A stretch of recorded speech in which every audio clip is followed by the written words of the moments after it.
Ask SuperFast to help you buy degen token, for instance, right? Or you can ask it more specific questions like swap my ETH for degen tokens on the base network.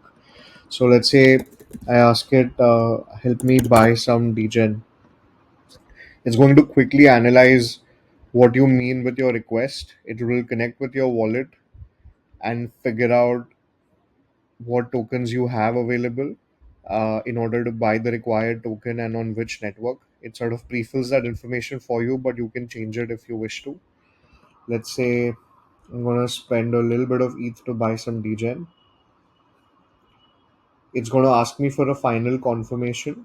Once I hit approve,